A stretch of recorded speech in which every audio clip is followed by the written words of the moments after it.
William Wilson. Permitidme que, por el momento, me llame a mí mismo William Wilson. Esta blanca página no debe ser manchada con mi verdadero nombre. Demasiado ha sido ya objeto del escarnio, del horror, del odio de mi estirpe.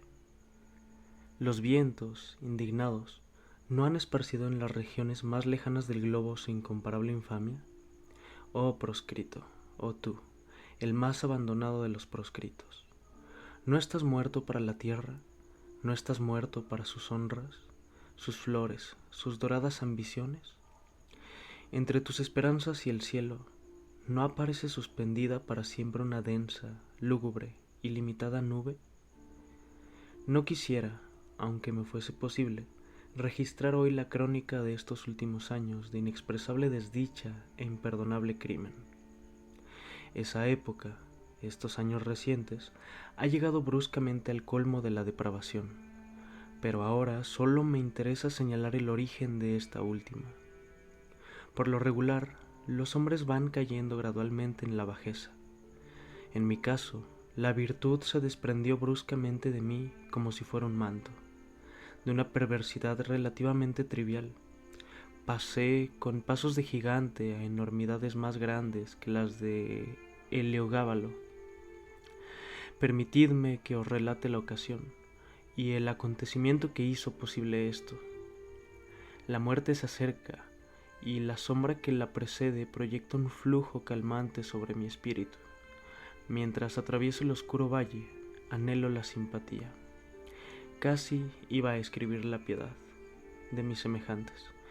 Me gustaría que creyeran que, en cierta medida, fui esclavo de circunstancias que excedían el dominio humano. Me gustaría que buscaran a favor mío, en los detalles que voy a dar, un pequeño oasis de fatalidad en ese desierto del error. Me gustaría que reconocieran, como no han de dejar de hacerlo, que si alguna vez existieron tentaciones parecidas, jamás un hombre fue tentado así, y jamás cayó así. ¿Será por eso que nunca ha sufrido en esta forma? ¿Verdaderamente no habré vivido en un sueño? ¿No muero víctima del horror y el misterio de la más extraña de las visiones sublunares? Desciendo de una raza cuyo temperamento imaginativo y fácilmente excitable la destacó en todo tiempo. Desde la más tierna infancia di pruebas de haber heredado plenamente el carácter de la familia. A medida que avanzaba en años, esa modalidad se desarrolló aún más, llegando a ser, por muchas razones, causa de grave ansiedad para mis amigos y de perjuicios para mí. Crecí gobernándome por mi cuenta, entregado a los caprichos más extravagantes y víctima de las pasiones más incontrolables. Débiles, asaltados por defectos constitucionales análogos a los míos. Poco pudieron hacer mis padres para contener las malas tendencias que me distinguían. Algunos menguados esfuerzos de su parte, mal dirigidos, terminaron en rotundos fracasos y, naturalmente, fueron triunfos para mí. Desde entonces mi voz fue ley en nuestra casa. A una edad en la que pocos niños han abandonado los andadores, quedé dueño de mi voluntad y me convertí de hecho en el amo de todas mis acciones. Mis primeros recuerdos de la vida escolar se remontan a una vasta casa isabelina llena de recovecos, en un neblinoso pueblo de Inglaterra, donde se alzaban innumerables árboles gigantescos y nudosos, y donde todas las casas eran antiquísimas. Aquel venerable pueblo era como un lugar de ensueño, propio para la paz del espíritu. Ahora mismo, en mi fantasía, siento la refrescante atmósfera de sus avenidas en sombra, aspiro la fragancia de sus 1000 arbustos y me estremezco nuevamente, con indefinible delicia, al oír la profunda y hueca voz de la campana de la iglesia, quebrando hora tras hora con su hosco y repentino tañido el cielo de la fusca atmósfera, en la que el calado campanario gótico se sumía y reposaba. Demorarme en los menudos recuerdos de la escuela y sus episodios me proporciona quizá el mayor placer que me es dado alcanzar en estos días. Anegado como estoy por la desgracia, Ay, demasiado real. Se me perdonará que busque alivio, aunque sea tan leve como efímero, en la complacencia de unos pocos detalles divagantes, triviales y hasta ridículos. Esos detalles asumen en mi imaginación una relativa importancia, pues se vinculan a un periodo y a un lugar en los cuales reconozco la presencia de los primeros ambiguos avisos del destino que más tarde habría de envolverme en sus sombras. Dejadme, entonces, recordar. Como he dicho, la casa era antigua y de trazado irregular. Alzábase en un vasto terreno y en un elevado y sólido muro de ladrillos, coronado por una capa de mortero y vidrios rotos, circundaba la propiedad. Esta muralla, semejante a la de una prisión, constituía el límite de nuestro dominio. Más allá de él, nuestras miradas sólo pasaban 3 veces por semana. La primera, los sábados por la tarde, cuando se nos permitía realizar breves paseos en grupo, acompañados por 2 preceptores a través de los campos vecinos, y las otras 2 los domingos, cuando concurríamos en la misma forma a los oficios matinales y vespertinos de la única iglesia del pueblo. El director de la escuela era también el pastor. Con qué asombro y perplejidad lo contemplaba yo desde nuestros alejados bancos, cuando ascendía al púlpito con lento y solemne paso. Este hombre reverente, de rostro sereno y benigno, de vestiduras satinadas que ondulaban clericalmente, de peluca cuidadosamente empolvada, tan rígida y enorme, podía ser el mismo que, poco antes, agrio el rostro, manchadas de rapé las ropas, administraba férula en mano las draconianas leyes de la escuela. Oh, inmensa paradoja, demasiado monstruosa para tener solución. En un ángulo de la espesa pared rechinaba una puerta aún más espesa. Estaba remachada y asegurada con pasadores de hierro y coronada de picas de hierro. Qué sensaciones de profundo temor inspiraba. Jamás se abría, salvo para las 3 salidas y retornos mencionados. Por eso, en cada crujido de sus fortísimos goznes, encontrábamos la plenitud del misterio. Un mundo de cosas para hacer solemnes observaciones o para meditar profundamente. El dilatado muro tenía una forma irregular, con muchos espaciosos recesos. 3 o 4 de los más grandes constituían el campo de juegos. Su piso estaba nivelado y cubierto de fina grava. Me acuerdo de que no tenía árboles, ni bancos, ni nada parecido. Quedaba, claro está, en la parte posterior de la casa. En el frente había un pequeño cantero, donde crecían el boj y otros arbustos. Pero a través de esta sagrada división solo pasábamos en raras ocasiones, tales como el día del ingreso a la escuela o el de la partida, o quizá cuando nuestros padres o un amigo venía a buscarnos y partíamos alegremente a casa para pasar las vacaciones de Navidad o de verano. Aquella casa, qué extraño era aquel viejo edificio, y para mí qué palacio de encantamiento. Sus vueltas y revueltas no tenían fin, ni tampoco sus incomprensibles subdivisiones. En un momento dado era difícil saber con certeza en cuál de los 2 pisos se estaba. Entre un cuarto y otro había siempre 3 o 4 escalones que subían o bajaban. Las salas laterales, además, eran innumerables, inconcebibles, y volvían sobre sí mismas de tal manera que nuestras ideas más precisas con respecto a aquella casa no diferían mucho de las que abrigábamos sobre el infinito. Durante mis 5 años de residencia jamás pude establecer con precisión en qué remoto lugar hallábanse situados los pequeños dormitorios que correspondían a los 18 o 20 colegiales que seguíamos los cursos. El aula era la habitación más grande de la casa y, no puedo dejar de pensarlo, del mundo entero. Era muy larga, angosta y lúgubremente baja, con ventanas de arco gótico y techo de roble. En un ángulo remoto que nos inspiraba espanto, había una división cuadrada de unos 8 o 10 pies, donde se hallaba el sanctum destinado a las oraciones de nuestro director, el reverendo Dr. Bransby. Era una sólida estructura, de maciza puerta. Antes de abrirla en ausencia del domine, hubiéramos preferido perecer voluntariamente por le peine forte et dure. En otros ángulos había dos recintos similares, mucho menos reverenciados, por cierto, que no dejaban de inspirarnos temor. Uno de ellos contenía la cátedra del preceptor clásico, y el otro la correspondiente a inglés y a matemáticas.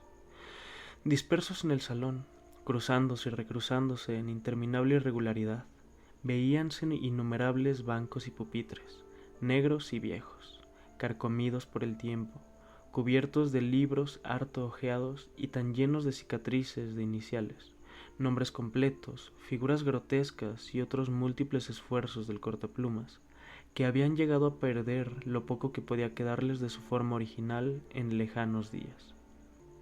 Un gran balde de agua aparecía en un extremo del salón, y en el otro había un reloj de formidables dimensiones. Encerrado por las macizas paredes de tan venerable academia, pasé sin tedio ni disgusto los años del tercer lustro de mi vida. El fecundo cerebro de un niño no necesita de los sucesos del mundo exterior para ocuparlo o divertirlo, y la monotonía aparentemente lúgubre de la escuela estaba llena de excitaciones más intensas que las que mi juventud extrajo de la lujuria, o mi virilidad del crimen. Sin embargo, debo creer que el comienzo de mi desarrollo mental salió ya de lo común, y tuvo incluso mucho de exagerado. En general, los hombres de edad madura no guardan un recuerdo definido de los acontecimientos de la infancia. Todo es como una sombra gris, una remembranza débil e irregular, una evocación indistinta de pequeños placeres y fantasmagóricos dolores. Pero en mi caso no ocurre así. En la infancia debo de haber sentido con todas las energías de un hombre lo que ahora hallo estampado en mi memoria con imágenes tan vívidas, tan profundas y tan duraderas como los exergos de las medallas cartaginesas. Y sin embargo, desde un punto de vista mundano, qué poco había allí para recordar. Despertarse por la mañana, volver a la cama por la noche, los estudios, las recitaciones, las vacaciones periódicas, los paseos, el campo de juegos, con sus querellas, sus pasatiempos, sus intrigas. Todo eso por obra de un hechizo mental totalmente olvidado más tarde. Llegaba a contener un mundo de sensaciones, de apasionantes incidentes, un universo de variada emoción, lleno de las más apasionadas e incitantes excitaciones. Oh, le bon temps, que che cycle de fer. El ardor, el entusiasmo y lo imperioso de mi naturaleza no tardaron en destacarme entre mis condiscípulos, y por una suave pero natural graduación fui ganando ascendencia sobre todos los que no me superaban demasiado en edad. Sobre todos, con una sola excepción. Se trataba de un alumno que, sin ser pariente mío, tenía mi mismo nombre y apellido, circunstancia poco notable, ya que, a pesar de mi ascendencia noble, mi apellido era uno de esos que, desde tiempos inmemoriales, parecen ser propiedad común de la multitud. En este relato me he designado a mí mismo como William Wilson, nombre ficticio pero no muy distinto del verdadero. Solo mi tocayo, entre los que formaban, según la fraseología escolar, nuestro grupo, osaba competir conmigo en los estudios, en los deportes y querellas del recreo, rehusando creer ciegamente mis afirmaciones y someterse a mi voluntad. En una palabra, pretendió oponerse a mi arbitrario dominio en todos los sentidos. Y si existe en la tierra un supremo e ilimitado despotismo, ese es el que ejerce un muchacho extraordinario sobre los espíritus de sus compañeros menos dotados. La rebelión de Wilson constituía para mí una fuente de continuo embarazo, máxime cuando, a pesar de las bravatas que lanzaba en público acerca de él y de sus pretensiones, sentía que en el fondo le tenía miedo, y no podía dejar de pensar en la igualdad que tan fácilmente mantenía con respecto a mí, y que era prueba de su verdadera superioridad, ya que no ser superado me costaba una lucha perpetua. Empero esta superioridad, incluso esta igualdad, solo yo la reconocía. Nuestros camaradas, por una inexplicable ceguera, no parecían sospecharla siquiera. La verdad es que su competencia, su oposición y sobre todo su impertinente y obstinada interferencia en mis propósitos eran tan hirientes como poco visibles. Wilson parecía tan exento de la ambición que espolea como de la apasionada energía que me permitía brillar. Se hubiera dicho que en su rivalidad había solo el caprichoso deseo de contradecirme, asombrarme y mortificarme, aunque a veces yo no dejaba de observar, con una mezcla de asombro, humillación y resentimiento, que mi rival mezclaba en sus ofensas, sus insultos o sus oposiciones cierta inapropiada e intempestiva afectuosidad. Solo alcanzaba a explicarme semejante conducta como el producto de una consumada suficiencia, que adoptaba el tono vulgar de patronazgo y la protección. Quizá fuera este último rasgo en la conducta de Wilson, conjuntamente con la identidad de nuestros nombres y la mera coincidencia de haber ingresado en la escuela el mismo día, lo que dio origen a la convicción de que éramos hermanos, cosa que creían todos los alumnos de las clases superiores. Estos últimos no suelen informarse en detalle de las cuestiones concernientes a los alumnos menores. Ya he dicho, o debí decir, que Wilson no estaba emparentado ni en el grado más remoto con mi familia. Pero la verdad es que, de haber sido hermanos, hubiésemos sido gemelos, ya que después de salir de la academia del Dr. Bransby, supe por casualidad que mi tocayo había nacido el 19 de enero de 1813, y la coincidencia es bien notable, pues se trata precisamente del día de mi nacimiento.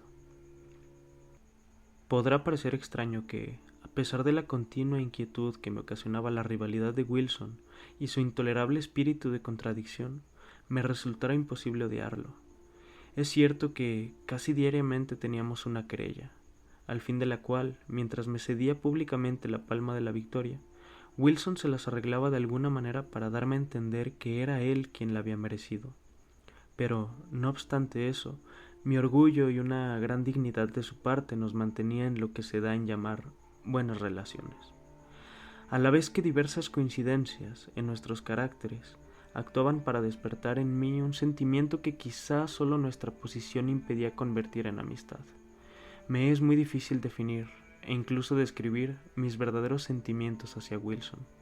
Constituían una mezcla heterogénea y abigarrada, algo de petulante animosidad que no llegaba al oído, algo de estima, aún más de respeto, mucho miedo y un mundo de inquieta curiosidad.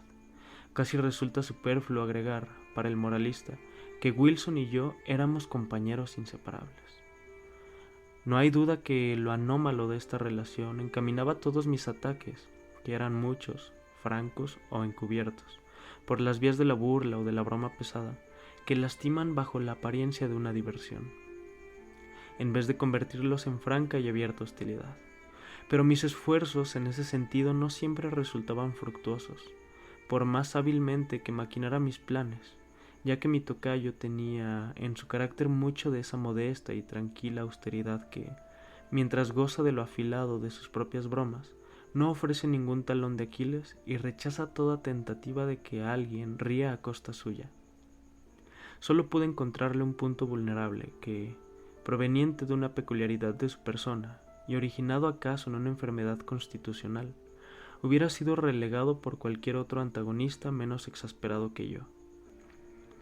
Mi rival tenía un defecto en los órganos vocales que le impedía alzar la voz más allá de un susurro apenas perceptible, y yo no dejaba de aprovechar las míseras ventajas que aquel defecto me acordaba.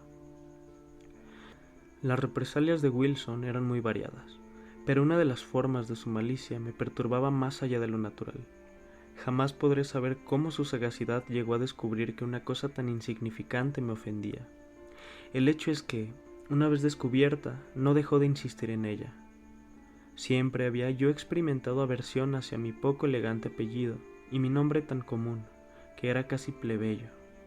Aquellos nombres eran veneno en mi oído, y cuando, el día de mi llegada, un segundo William Wilson ingresó en la academia, lo detesté por llevar ese nombre, y me sentí doblemente disgustado por el hecho de ostentarlo a un desconocido, que sería causa de una constante repetición, que estaría todo el tiempo en mi presencia y cuyas actividades en la vida ordinaria de la escuela serían con frecuencia confundidas con las mías, por culpa de aquella odiosa coincidencia. Este sentimiento de ultraje, así engendrado, se fue acentuando con cada circunstancia que revelaba una semejanza, moral o física, entre mi rival y yo. En aquel tiempo no había descubierto el curioso hecho de que éramos de la misma edad, pero comprobé que teníamos la misma estatura y que incluso nos parecíamos mucho en las facciones y el aspecto físico. También me amargaba que los alumnos de los cursos superiores estuvieran convencidos de que existía un parentesco entre ambos. En una palabra, nada podía perturbarme más, aunque lo disimulaba cuidadosamente, que cualquier alusión a una semejanza intelectual, personal o familiar entre Wilson y yo. Por cierto, nada me permitía suponer, salvo en lo referente a un parentesco, que estas similaridades fueran comentadas o tan solo observadas por nuestros condiscípulos, que él las observaba en todos sus aspectos, y con tanta claridad como yo. Me resultaba evidente, pero solo a su extraordinaria penetración cabía atribuir el descubrimiento de que estas circunstancias le brindaran un campo tan vasto de ataque. Su réplica, que consistía en perfeccionar una imitación de mi persona, se cumplía tanto en palabras como en acciones, y Wilson desempeñaba admirablemente su papel. Copiar mi modo de vestir no le era difícil. Mis actitudes y mi modo de moverme pasaron a ser suyos sin esfuerzo, y a pesar de su defecto constitucional, ni siquiera mi voz escapó a su imitación. Nunca trataba, claro está, de imitar mis acentos más fuertes, pero la tonalidad general de mi voz se repetía exactamente en la suya, y su extraño susurro llegó a convertirse en el eco mismo de la mía. No me aventuré a describir hasta qué punto este minucioso retrato, pues no cabía considerarlo una caricatura, llegó a exasperarme. Me quedaba el consuelo de ser el único que reparaba en esa imitación y no tener que soportar más que las sonrisas de complicidad y de misterioso sarcasmo de mi tocayo, satisfecho de haber provocado en mí el penoso efecto que buscaba. Parecía divertirse en secreto del aguijón que me había clavado, desdeñando sistemáticamente el aplauso general que sus astutas maniobras hubieran obtenido fácilmente. Durante muchos meses constituyó un enigma indescifrable para mí el que mis compañeros no advirtieran sus intenciones, comprobaran su cumplimiento y participaran de su mofa. Quizá la gradación de su copia no la hizo tan perceptible, o quizá debía mi seguridad a la maestría de aquel copista que, desdeñando lo literal, que es todo lo que los pobres de entendimiento ven en una pintura, solo ofrecía el espíritu del original para que yo pudiera contemplarlo y atormentarme. He aludido más de una vez al desagradable aire protector que asumía Wilson conmigo, y de sus frecuentes interferencias en los caminos de mi voluntad. Esta interferencia solía adoptar la desagradable forma de un consejo, antes insinuado que ofrecido abiertamente. Yo lo recibía con una repugnancia que los años fueron acentuando, y sin embargo, en este día ya tan lejano de aquellos, se ha me dado declarar con toda justicia que no recuerdo ocasión alguna en que las sugestiones de mi rival me incitaran a los errores tan frecuentes en esa edad inexperta e inmadura, por lo menos su sentido moral, sino su talento y su sensatez. Era mucho más agudo que el mío, y yo habría llegado a ser un hombre mejor y más feliz si hubiera rechazado con menos frecuencia aquellos consejos encerrados en susurros, y que en aquel entonces odiaba y despreciaba amargamente.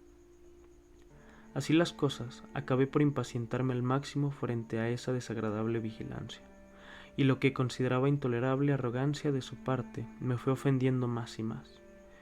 He dicho ya que en los primeros años de nuestra vinculación de condiscípulos, mis sentimientos hacia Wilson podrían haber derivado fácilmente a la amistad, pero en los últimos meses de mi residencia en la academia, si bien la impertinencia de su comportamiento había disminuido mucho, mis sentimientos se inclinaron, en proporción análoga, al más profundo odio.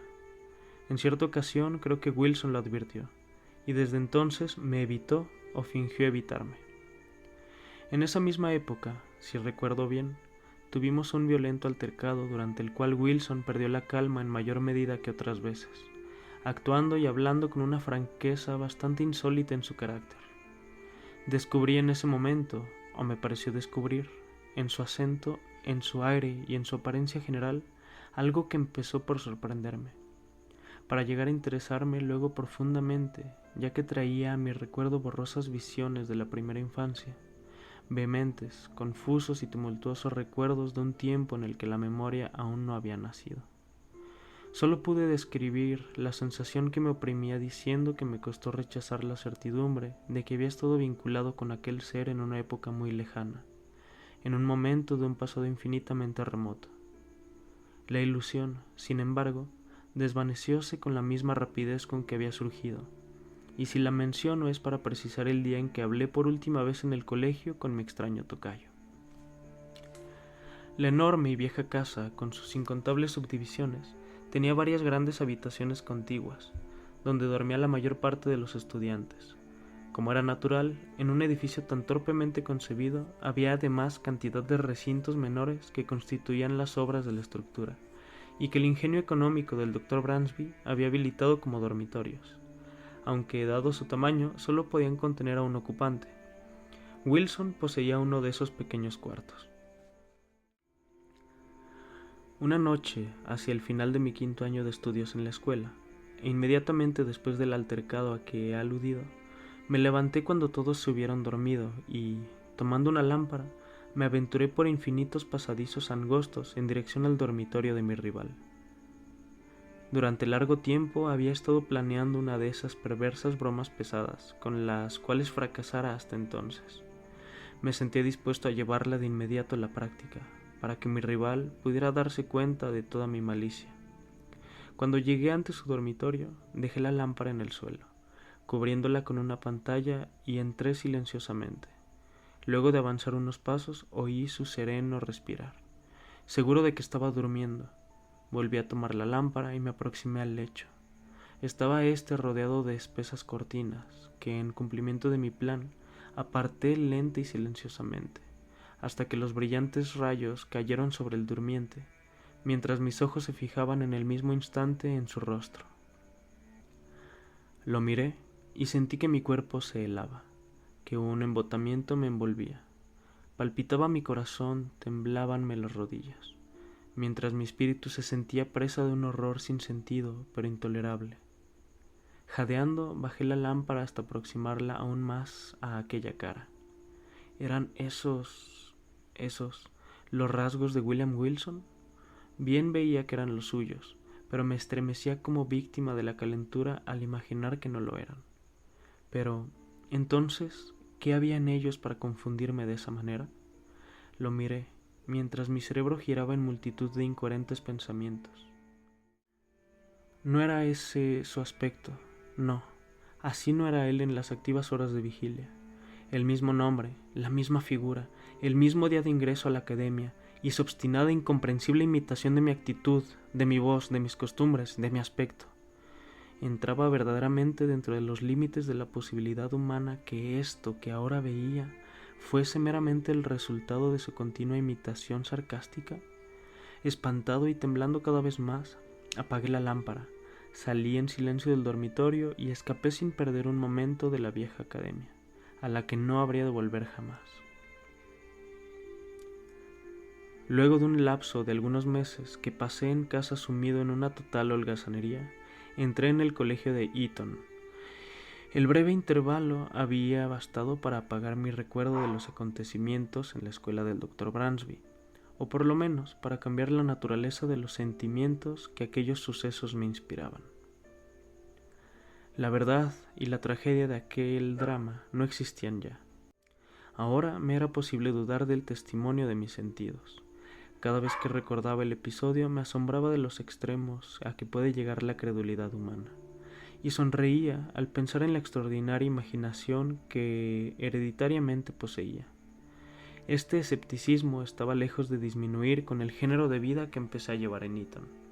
El vórtice de irreflexiva locura en que inmediata y temerariamente me sumergí barrió con todo y no dejó más que la espuma de mis pasadas horas, devorando las impresiones sólidas o serias y dejando en el recuerdo tan solo las trivialidades de mi existencia anterior.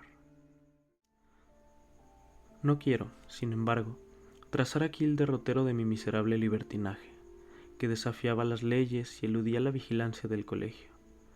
3 años de locura se sucedieron sin ningún beneficio, arraigando en mí los vicios y aumentando de un modo insólito mi desarrollo corporal.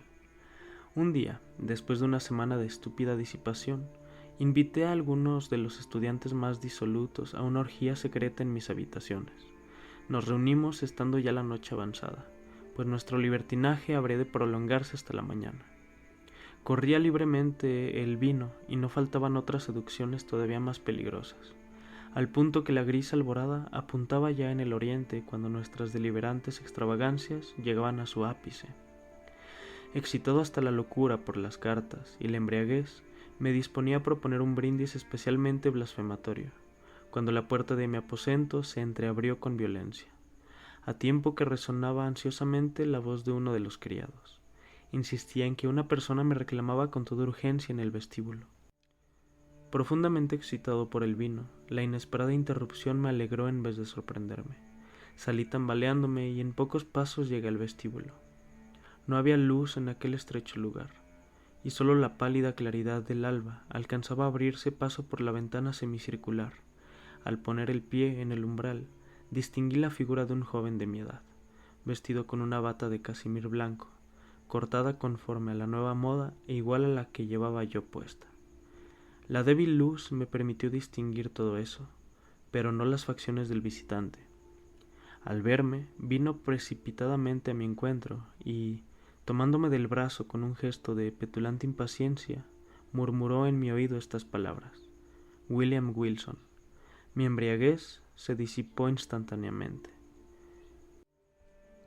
Había algo en los modales del desconocido y en el temblor nervioso de su dedo levantado, suspenso entre la luz y mis ojos, que me colmó de indescriptible asombro. Pero no fue esto lo que me conmovió con más violencia, sino la solemne admonición que contenían aquellas sibilantes palabras dichas en voz baja, y, por sobre todo, el carácter, el sonido, el tono de esas pocas, sencillas y familiares sílabas que había susurrado, y que llegaban con 1000 turbulentos recuerdos de días pasados, golpeando mi alma con el choque de una batería galvánica. Antes de que pudiera recobrar el uso de mis sentidos, el visitante había desaparecido. Aunque este episodio no dejó de afectar vivamente mi desordenada imaginación, bien pronto se disipó su defecto. Durante algunas semanas me ocupé en hacer toda clase de averiguaciones, o me envolví en una nube de morbosas conjeturas. No intenté negarme a mí mismo la identidad del singular personaje que se inmiscuía de tal manera en mis asuntos, o me exacerbaba con sus insinuados consejos. ¿Quién era? ¿Qué era ese Wilson? ¿De dónde venía? ¿Qué propósitos abrigaba? Me fue imposible hallar respuesta a estas preguntas. Solo alcancé a averiguar que un súbito accidente acontecido en su familia lo había llevado a marcharse de la academia del Dr. Bransby la misma tarde del día en que emprendí la fuga. Pero bastó poco tiempo para que dejara de pensar en todo esto, ya que mi atención estaba completamente absorbida por los proyectos de mi ingreso en Oxford. No tardé en trasladarme allá, y la irreflexiva vanidad de mis padres me proporcionó una pensión anual que me permitiría abandonarme al lujo que tanto ansiaba mi corazón, y rivalizar en el despilfarro con los más altivos herederos de los más ricos condados de Gran Bretaña. Estimulado por estas posibilidades de fomentar mis vicios, mi temperamento se manifestó con redoblado ardor, y mancillé las más elementales reglas de decencia con la loca embriaguez de mis licencias. Sería absurdo detenerme en el detalle de mis extravagancias. Baste decidir que excedí todos los límites y que, dando nombre a multitud de nuevas locuras, agregué un copioso apéndice al largo catálogo de vicios usuales en aquella universidad, la más disoluta de Europa. Apenas podrá creerse, sin embargo, que por más que hubiera mancillado mi condición de gentil hombre, habría de llegar a familiarizarme con las innobles artes del jugador profesional, y que, convertido en adepto de tan despreciable ciencia, la practicaría como un medio para aumentar todavía más mis enormes rentas a expensas de mis camaradas de carácter más débil. No obstante, esa es la verdad. Lo monstruoso de esta transgresión de todos los sentimientos caballerescos y honorables resultaba la principal, ya que no la única razón de la impunidad con que podía practicarla. ¿Quién, entre mis más depravados camaradas, no hubiera dudado del testimonio de sus sentidos antes de sospechar culpable de semejantes actos al alegre, al franco, al generoso William Wilson, el más noble y liberal compañero de Oxford, cuyas locuras, al decir de sus parásitos, no eran más que locuras de la juventud y la fantasía, cuyos errores solo eran caprichos inimitables, cuyos vicios más negros no pasaban de ligeras y atrevidas extravagancias. Llevaba ya 2 años entregado con todo éxito a estas actividades cuando llegó a la universidad un joven noble, un parvenú llamado Glendinning, a quien los rumores daban por más rico que Herodes Ático, sin que sus riquezas le hubieran costado más que a éste. Pronto me di cuenta de que era un simple y, naturalmente, lo consideré sujeto adecuado para ejercer sobre él mis habilidades. Logré hacerlo jugar conmigo varias veces y, procediendo como todos los tahures, le permití ganar considerables sumas a fin de envolverlo más efectivamente en mis redes. Por fin, maduros mis planes, me encontré con él, decidido a que esta partida fuera decisiva, en las habitaciones de un camarada llamado Preston, que nos conocía íntimamente a ambos, aunque no abrigaba la más remota sospecha de mis intenciones. Para dar a todo esto un mejor color, me había arreglado para que fuéramos 8 o 10 invitados, y me ingenié cuidadosamente a fin de que la invitación a jugar surgiera como por casualidad, y que la misma víctima la propusiera. Para abreviar tema tan vil, no omití ninguna de las bajas finezas propias de estos lances, que se repiten de tal manera en todas las ocasiones similares que cabe maravillarse de que todavía existan personas tan tontas como para caer en la trampa. Era ya muy entrada la noche cuando efectué por fin la maniobra que me dejó frente a Glendinning, como único antagonista. El juego era mi favorito, el écarté. Interesados por el desarrollo de la partida, los invitados habían abandonado las cartas y se congregaban a nuestro alrededor. El parvenú, a quien había inducido con anterioridad a beber abundantemente, cortaba las cartas. Barajaba o jugaba con una nerviosidad que su embriaguez solo podía explicar en parte. Muy pronto se convirtió en deudor de una importante suma, y entonces, luego de beber un gran trago de oporto, hizo lo que yo esperaba fríamente. Me propuso doblar las apuestas, que eran ya extravagantemente elevadas. Fingí resistirme, y solo después que mis reiteradas negativas hubieron provocado en él algunas réplicas coléricas que dieron a mi aquiescencia un carácter destemplado, acepté la propuesta. Como es natural, el resultado demostró hasta qué punto la presa había caído en mis redes. En menos de 1 hora, su deuda se había cuadriplicado. Desde hacía un momento, el rostro de Glendinning perdía la rubicundez que el vino le había prestado, y me asombró advertir que se cubría de una palidez casi mortal. Si digo que me asombró, se debe a que mis averiguaciones anteriores presentaban a mi adversario como inmensamente rico, y, aunque las sumas perdidas eran muy grandes, no podían preocuparlo seriamente, y mucho menos perturbarlo en la forma en que lo estaba viendo. La primera idea que se me ocurrió fue que se trataba de los efectos de la bebida, buscando mantener mi reputación a ojos de los testigos presentes, y no por razones altruistas, me disponía a exigir perentoriamente la suspensión de la partida, cuando algunas frases que escuché a mi alrededor, así como una exclamación desesperada que profirió Glendinning, me dieron a entender que acababa de arruinarlo por completo, en circunstancias que lo llevaban a merecer la piedad de todos y que deberían haberlo protegido hasta de las tentativas de un demonio. Difícil es decir ahora cuál hubiera sido mi conducta en ese momento. La lamentable condición de mi adversario creaba una atmósfera de penoso embarazo. Hubo un profundo silencio, durante el cual sentí que me ardían las mejillas bajo las miradas de desprecio o de reproche que me lanzaban los menos pervertidos. Confieso incluso que, al producirse una súbita y extraordinaria interrupción, mi pecho se alivió por un breve instante de la intolerable ansiedad que lo oprimía.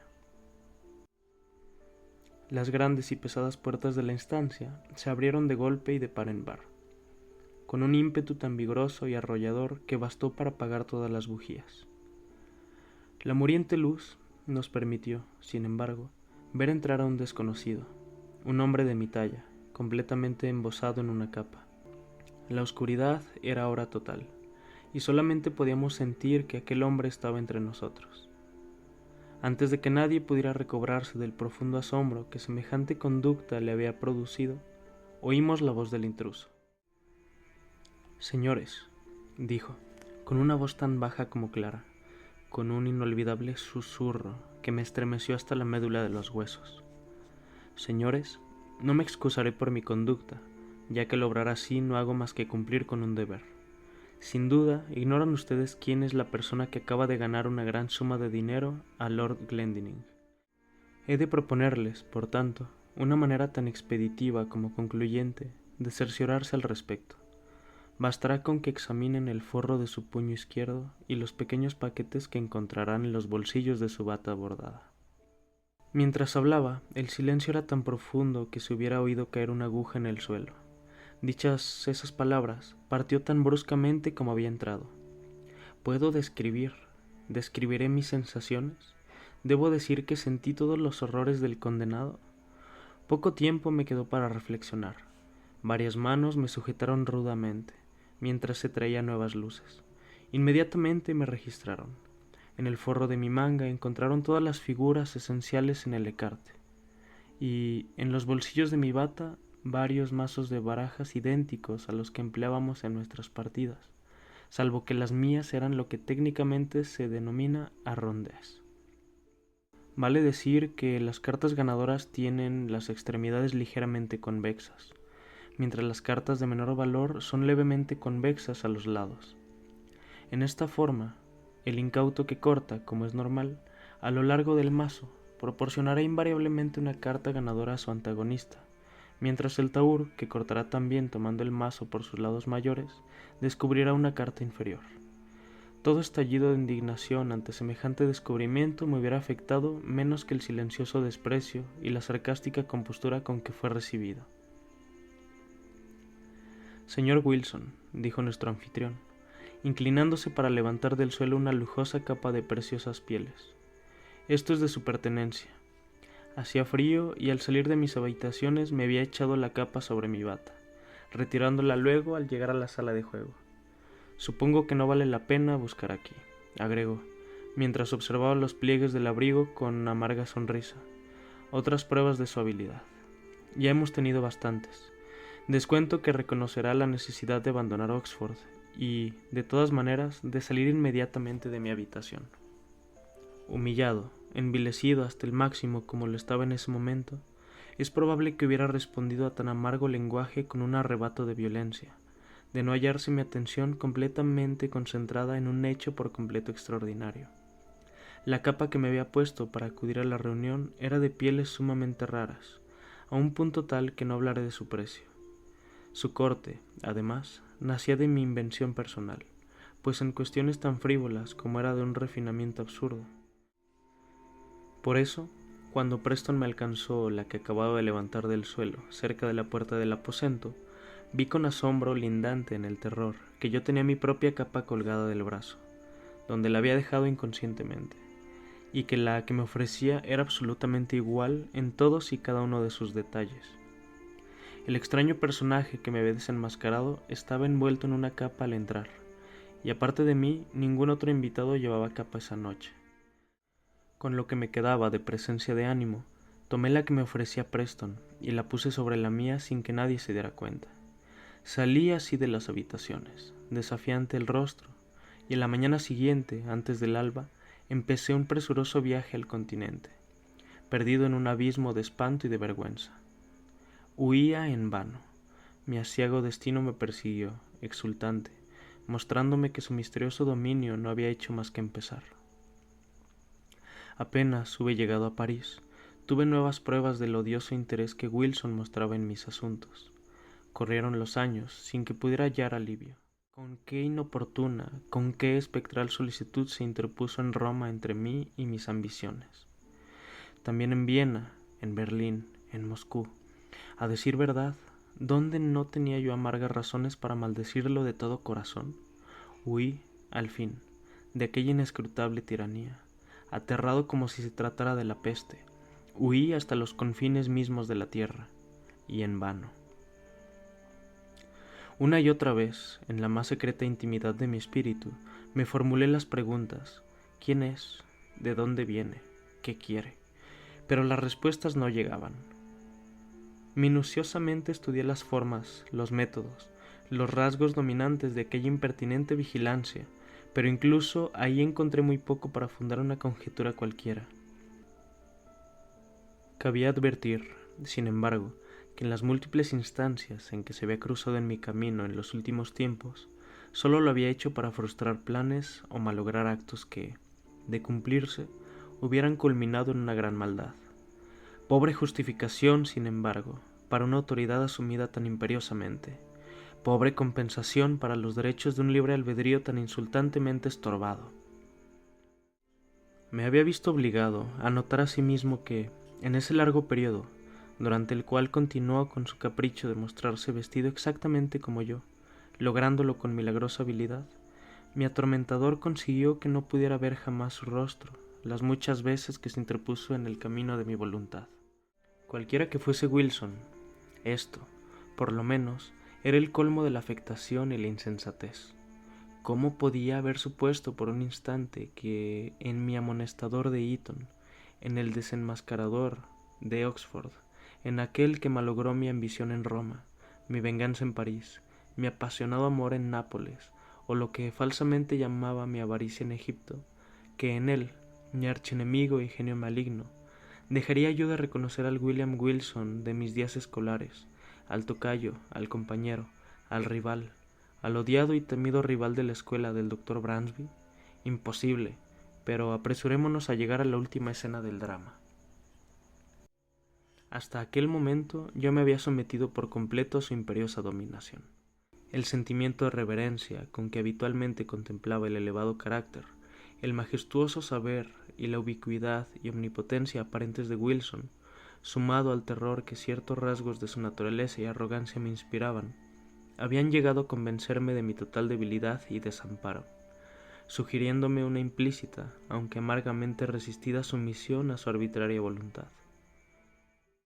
Pero en los últimos tiempos acabé entregándome por completo a la bebida, y su terrible influencia sobre mi temperamento hereditario me hizo impacientarme más y más frente a aquella vigilancia.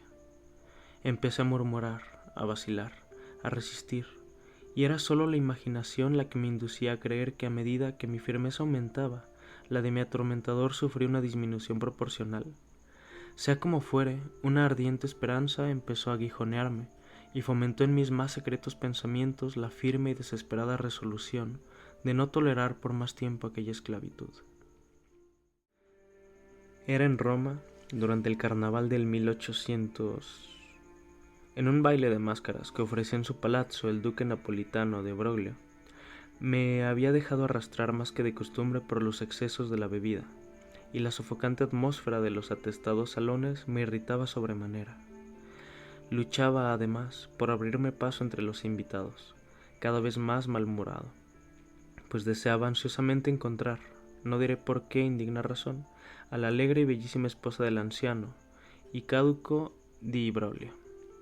Con una confianza por completo desprovista de escrúpulos, me había hecho saber ella cuál sería su disfraz de aquella noche, y, al percibirla a la distancia, me esforzaba por llegar a su lado.